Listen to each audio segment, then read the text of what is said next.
ও আব্বাজান, আপনাকে আমি গোটা এলাকা তন্ন তন্ন করে খুঁজলাম, কিন্তু কোথাও খুঁজে পেলাম না। আপনি এখানে এসে বসে আছেন। ও আব্বাজান, আপনার কি একটা কথা মনে আছে?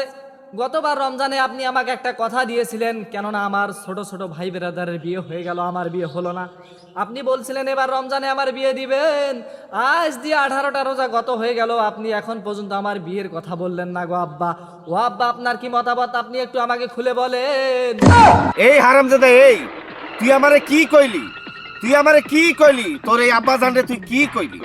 তোরে আমি 10 মাস 10 দিন আমার গর্ভে ধারণ করলাম, তার প্রতিদান তুই আমারে এইভাবে দিলি?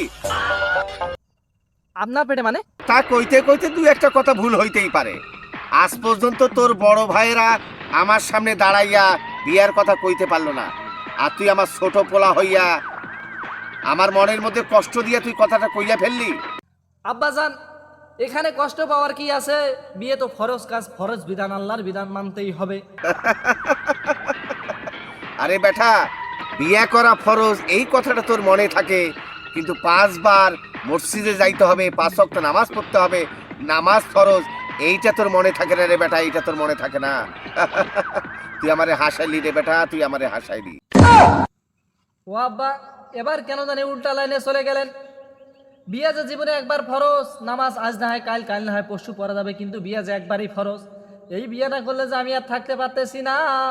আপনি আমার বাপ বলে বেঁচে গেলেন, না হলে আজকে এখানে যেভাবে একলগায় আছেন, অন্য কোনো লোক হইলে কিন্তু অবস্থা টাইট হইতো।